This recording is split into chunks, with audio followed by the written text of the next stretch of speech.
निर्मल स्वरूप को मन में रखते हुए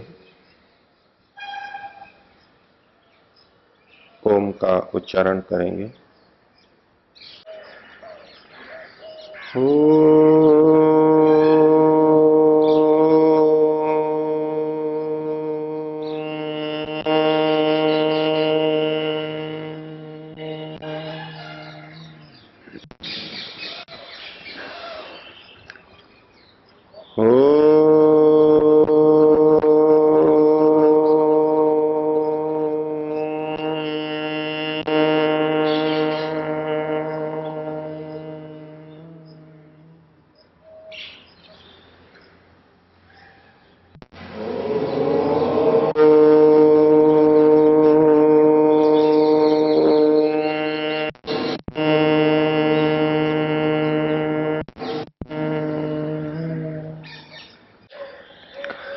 समुपस्थित सज्जनों, कठोपनिषद का उपदेश बहुत लंबे समय से चल रहा है। यमाचार्य ने नचिकेता को बहुत सी बातें भिन्न भिन्न दृष्टिकोणों से बताई। अब ये उपदेश समापन की ओर चल रहा है और नचिकेता को सार रूप में, अंतिम करणीय स्थिति के रूप में यमाचार्य उपदेश देना चाहते हैं। अंतिम उपदेश के रूप में कुछ आवश्यक बातें कह रहे हैं। इस छठे खंड के 14वें और 15वें श्लोक में उन्होंने अपने उपदेश को समापन की ओर मोड़ दिया है और छोटी सी बात कही, जैसे कि इस छोटी सी बात के करने पर ही सब कुछ हो जाएगा। 14वें श्लोक में उन्होंने कहा, यदा सर्वे प्रमुच्यन्ते कामाः ये अस्य हृदि स्थिताः अथ मर्त्यो अमृतो भवति अत्र ब्रह्म समश्नुते। नचिकेता की जिज्ञासा आत्मा के बारे में जानने की थी। मृत्यु के बाद क्या होता है, अमृतत्व क्या होता है, उसे जानने की थी और उसे कैसे पाया जा सकता है। तो एक छोटी सी बात इस श्लोक में कही, लेकिन अंतिम और बहुत ऊंची बात कि यदा सर्वे प्रमुच्यन्ते कामाः ये अस्य हृदि स्थिताः। ये अस्य हृदि स्थिताः सर्वे कामाः प्रमुच्यन्ते। ये मनुष्य के हृदय में स्थित, हृदय में आश्रित सर्वे कामाः, सब कामनाएं, सब इच्छाएं यदा प्रमुच्यन्ते, जब छूट जाती हैं। मनुष्य के हृदय में स्थित सारी कामनाएं जब छूट जाती हैं, अथ मर्त्यः अमृतो भवति, तब ये मर्त्य अर्थात मनुष्य, ये शरीरधारी प्राणी जो शरीर के छूटने पे मरता रहता है, ये मर्त्य तब अमृतो भवति, अमृत हो जाता है, अमर तत्व को पा लेता है, मुक्ति को पा लेता है। और अत्र, यहीं इसी स्थिति में ब्रह्म समश्नुते, ब्रह्म को, परमात्मा को पा लेता है। और इसी से मिलती जुलती बात अगले श्लोक में कही, कहा यदा सर्वे प्रभिद्यन्ते हृदयस्य इह ग्रंथयः अथ मर्त्यो अमृतो भवति एतद्धि अनुशासनम। अथ मर्त्यो अमृतो भवति एतावत् ही अनुशासनम। कहा यदा सर्वे हृदय से इह ग्रंथयः प्रविध्यन्ते, जब यहां इस मनुष्य की हृदय में स्थित ग्रंथियां, गांठें सब भिन्न हो जाती हैं, छिन्न भिन्न हो जाती हैं, कट जाती हैं, मनुष्य की हृदय में स्थित गांठें जब छिन्न भिन्न हो जाती हैं, अथ मर्त्यो अमृतो भवति, तब ये मरते मनुष्य अमृत हो जाता है, अमर तत्व को प्राप्त कर लेता है। पिछले श्लोक में भी कहा अथ मर्त्यो अमृतो भवति, ये मनुष्य अमृत हो जाता है जब कामनाएं छूट जाती हैं। और इस श्लोक में कहा जब हृदय की ग्रंथियां, गांठें कट जाती हैं, छिन्न भिन्न हो जाती हैं, तो ये मनुष्य अमृत हो जाता है। अर्थात कामनाओं के छूटने में और हृदय की ग्रंथियों में परस्पर संबंध है, और इसलिए दोनों के परिणाम एक जैसे यहां पर बताए गए हैं। कहने का तरीका है। और अंत में कहा एतावत ही अनुशासनम, ये जो मेरा अनुशासन है, मेरा जो उपदेश है, ऋषियों ने, वेदों ने जिस बात को कहा उसी को मैं जो फिर से कह रहा हूं, जो निर्देश कर रहा हूं, जो विधि विधान कर रहा हूं, एतावत ही, बस ये इतना ही है। इतना जो बता दिया ये पर्याप्त है मुक्ति की प्राप्ति के लिए। अब तक जो पूरी उपनिषद में उन्होंने बताया उसका भी ग्रहण होगा कि बस इतना पर्याप्त है। इतना व्यक्ति अगर समझ ले और कर ले तो मुक्ति के लिए पर्याप्त है।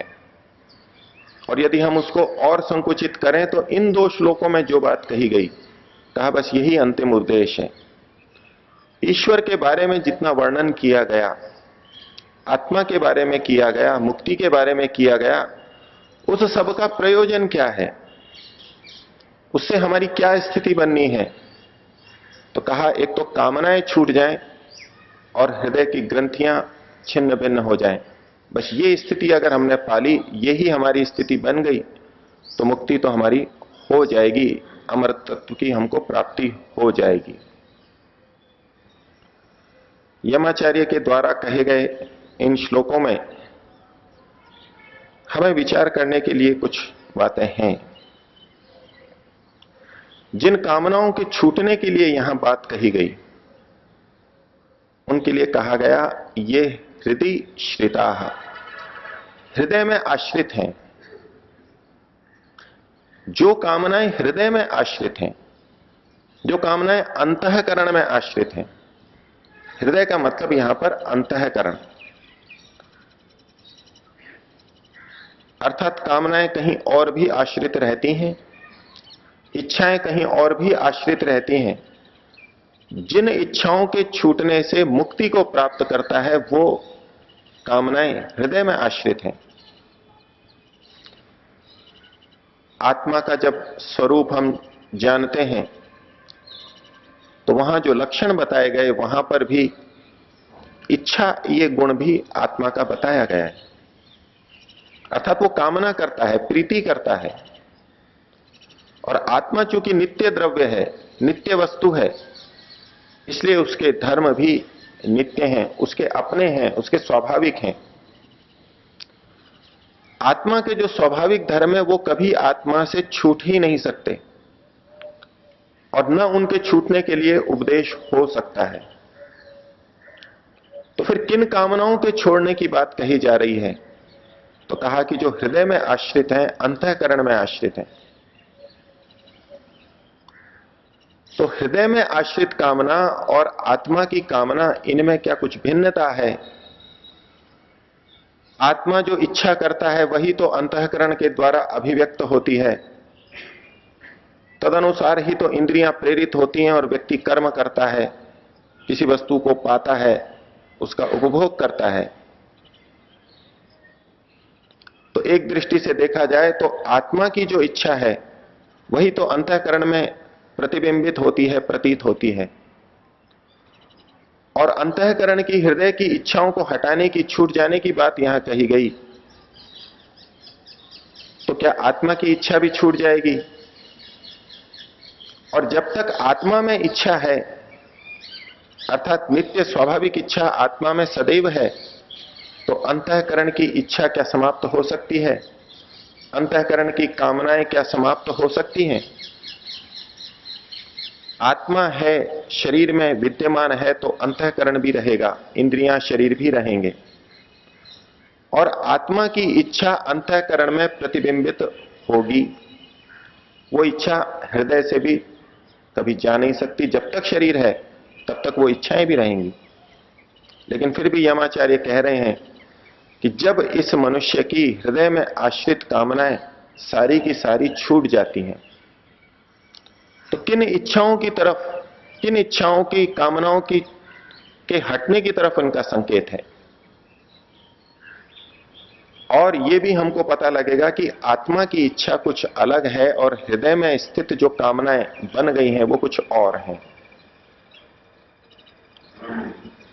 आत्मा की जो इच्छा है वो है कि मैं नित्य और शाश्वत सुख को पा सकूं, ऐसे सुख को पा सकूं जिसमें दुख बिल्कुल भी मिश्रित नहीं हो। यह आत्मा की इच्छा है, यह आत्मा की स्वाभाविक इच्छा है, हर आत्मा की यही इच्छा है। लेकिन व्यवहार में हम क्या देखते हैं, अंतःकरण में जो इच्छाएं हैं वो ऐसी ऐसी इच्छाएं हैं जिनको पूरा करके व्यक्ति दुख को पाता है, सुख को भी पाता है, लेकिन उसके साथ साथ दुखों को भी पाता है। तो आत्मा की इच्छा तो शुद्ध सुख को पाने की थी, और अंतःकरण की जो इच्छाएं प्रतीत हो रही हैं हमारे व्यवहार से, जिनका स्पष्ट पता लग रहा है, वो इच्छाएं दुख मिश्रित सुख को देने वाली हैं। तो मन की इच्छा अलग है और आत्मा की इच्छा अलग है। तो मन में ये इच्छाएं कहां से आ गई? क्या मन भी कोई अंदर चेतन चीज है जिसकी अपनी अलग इच्छाएं हैं और आत्मा की अलग इच्छाएं हैं? अनेक व्यक्ति मन को ठीक न समझने के कारण ये कहते भी हैं, ये मेरी अपनी इच्छा नहीं है, मन की इच्छा है। मन में इच्छाएं पैदा होती रहती हैं, मैं नहीं चाहता, मन ऐसा चाह रहा है इसलिए ऐसा हो रहा है। वो कुछ भेद भी करते हैं। मन कोई चेतन पदार्थ नहीं है, वो तो जड़ प्रकृति से बना है। फिर उसकी ये इच्छाएं कहां से आ गई? और आत्मा की इच्छा और अंतःकरण की इच्छा में क्या भेद हो गया, क्यों ये हो गया? इन दोनों बातों का संबंध या संपर्क हम अगले श्लोक से जब देखते हैं तो वहां भी अमर तत्व की प्राप्ति के लिए ही कहा गया। तो कहा यदा सर्वे प्रभिद्यन्ते हृदयस्य इह ग्रंथया, हृदय में स्थित ग्रंथियां जब इसकी छिन्न भिन्न हो जाती हैं। ग्रंथि शब्द यहां पर प्रयोग किया। महर्षि पाणिनि ने एक धातु लिखी ग्रथि कौटिल्य, कुटिलता के अर्थ में ग्रथि धातु का प्रयोग किया।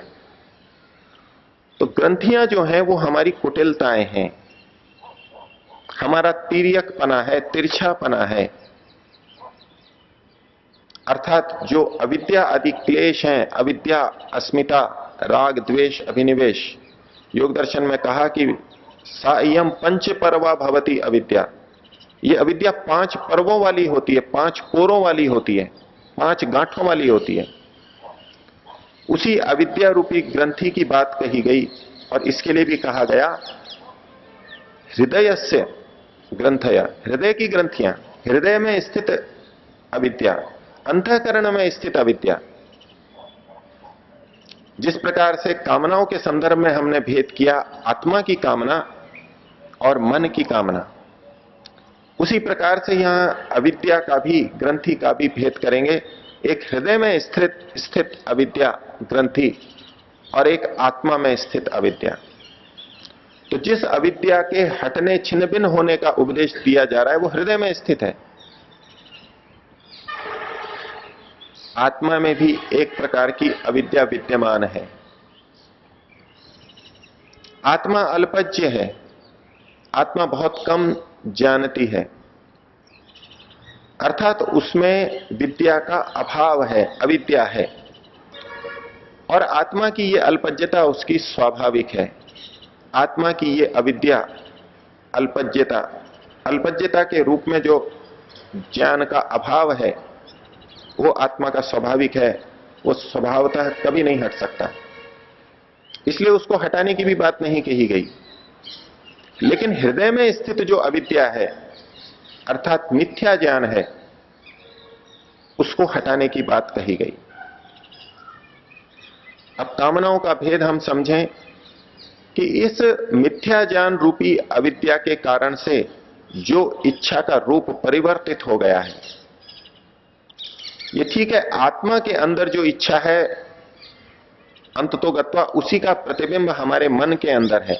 मन की अपनी स्वतंत्र कोई इच्छा नहीं होती, लेकिन जब अंतःकरण ग्रंथि से अविद्या से युक्त होता है, तब आत्मा की इच्छा विकृत रूप में वहां पर प्रस्तुत होती है।